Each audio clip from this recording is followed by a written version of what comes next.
Students, তোমাদের AI knowledge stream চ্যানেলে স্বাগত।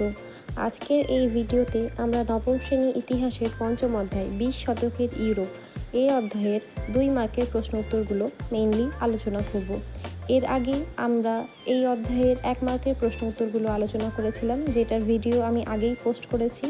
যারা এখনও সেই ভিডিওটা দেখতে পাওনি তারা অবশ্যই ডেসক্রিপশানটা চেক করবে, আমি সেখানে লিঙ্ক দিয়ে দেবো। সেইখান থেকে গিয়ে তোমরা লিঙ্কে ক্লিক করলেই ওই ভিডিওটা দেখতে পাবে। তো চলো শুরু করা যাক। শুরু করার আগে একটা কথা বলি, যারা এখনও চ্যানেলটিকে সাবস্ক্রাইব করোনি তারা অবশ্যই চ্যানেলটিকে সাবস্ক্রাইব করবে এবং পাশে থাকা বেল আইকনে হিট করে দেবে। তো লেটস স্টার্ট। প্রথম প্রশ্ন হচ্ছে 1 নম্বর প্রশ্ন, নারদনিক বা পপুলিস্ট আন্দোলন কি? উত্তর, 19 শতকের 70-এর দশকে রাশিয়ার একটি বিপ্লবী গোষ্ঠীর আবির্ভাব ঘটে। এই গোষ্ঠীর সদস্যরা রাশিয়ার সংখ্যাগরিষ্ঠ কৃষক সম্প্রদায় ও গ্রামীণ কমিউনগুলিকে সংঘবদ্ধ করে বিপ্লবের মাধ্যমে সমাজতন্ত্র প্রতিষ্ঠার স্বপ্ন দেখত। এই উদ্দেশ্যে এরা সরাসরি কৃষক সম্প্রদায়ের সঙ্গে গণসংযোগের উদ্যোগ নেন। নারদ শব্দের অর্থ জনগণ বা জনতা, তাই এই আন্দোলন নারদনিক বা পপুলিস্ট আন্দোলন নামে পরিচিত। দ্বিতীয় প্রশ্ন হচ্ছে, রাশিয়ার ইতিহাসে রক্তাক্ত রবিবার অথবা 1900 রক্তাক্ত রবিবার কি? অথবা প্রশ্নটা এভাবে আসতে পারে, 1905 খ্রিস্টাব্দের বিপ্লবের প্রত্যক্ষ কারণ কি? উত্তর হবে 1905 খ্রিস্টাব্দের 9 জানুয়ারি রবিবার ফাদার গ্যাপন নামে জনৈক ধর্মযাজকের নেতৃত্বে সেন্ট পিটার্সবার্গে শ্রমিকদের এক বিরাট মিছিল বের হয়। জারের পুলিশ তাদের ওপর নির্বিচারে গুলি চালালে বহু লোক হতাহত হয়। এই ঘটনা রক্তাক্ত রবিবার নামে খ্যাত। 3 নম্বর প্রশ্ন, এপ্রিল থিসিস কি?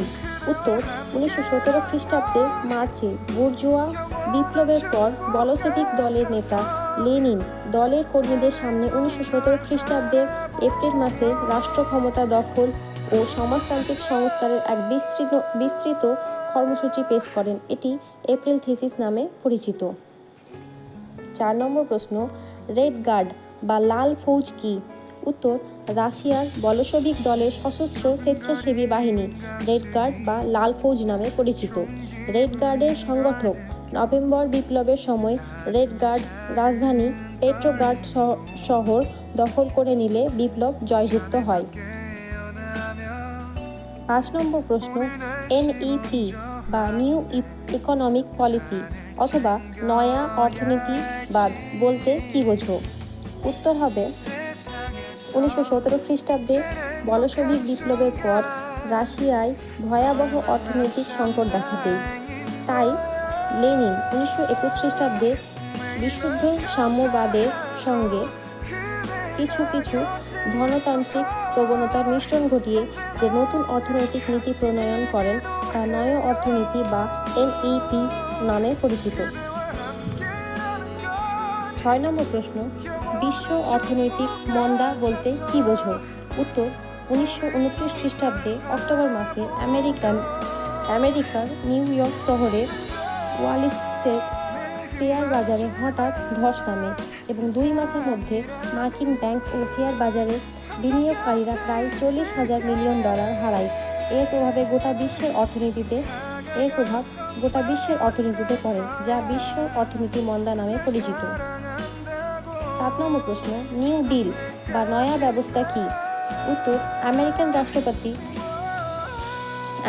রাষ্ট্রপতি রুজভেল্ট অর্থনৈতিক মন্দার প্রভাব কাটিয়ে বেকার সমস্যার সমাধান এবং শিল্প, কৃষি, বাণিজ্য ও ব্যাংক ব্যবস্থা, শেয়ার বাজার প্রভৃতি পুনর্জীবনের জন্য 1933 থেকে 34 খ্রিস্টাব্দে বেশ কিছু কঠোর ব্যবস্থা গ্রহণ করেন। এগুলোকে একত্রে নিউ ডিল বা নয়া ব্যবস্থা বলা হয়। 8 নম্বর প্রশ্ন, হেরেনভক তত্ত্ব কি? উত্তর, হিটলার মনে করতেন যে জার্মানরাই একমাত্র বিশুদ্ধ আর্য জাতি, বাকি সব জাতি বর্ণ সংকর, তাই শ্রেষ্ঠ জাতি হিসেবে জার্মানরা তাদের ওপর আধিপত্য প্রতিষ্ঠা করবেন এবং এটাই হলো প্রকৃতির নিয়ম।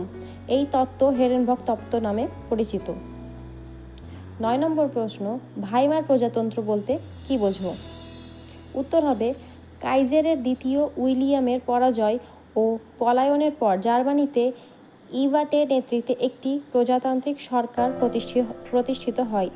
এই সরকার বার্লিনের নিকটবর্তী ভাইমার শহরে অধিবেশনে বসে, তাই এই সরকারকে ভাইমার প্রজাতন্ত্র বলা হয়। 10 নম্বর প্রশ্ন, কালো কুর্তা বা ব্ল্যাক শার্টস কাদের বলা হয়?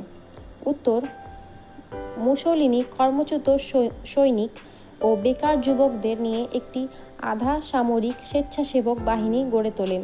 এই দলের সদস্যরা কালো রঙের পোশাক পরত বলে তাদের কালো কুর্তা বা ব্ল্যাক শার্টস বলা হয়। 11 নম্বর প্রশ্ন, গমের যুদ্ধ বলতে কী বোঝো?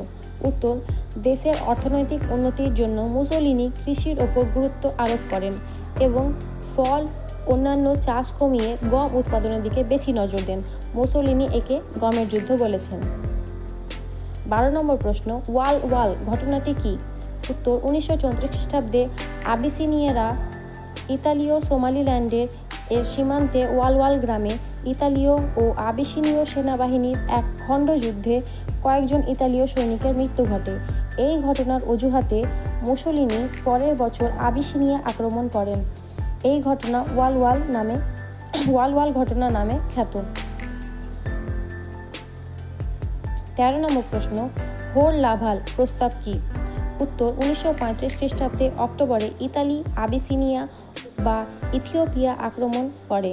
যুদ্ধ এড়ানোর উদ্দেশ্যে ইংল্যান্ডের পররাষ্ট্র সচিব স্যামুয়েল হোর এবং ফরাসি পররাষ্ট্র সচিব পিয়ের লাভাল 1935 খ্রিস্টাব্দে ডিসেম্বরে একটি যৌথ প্রস্তাবে আবিসিনিয়ার এক বিস্তৃত অংশ ইতালিকে প্রদানের প্রস্তুতি দেন।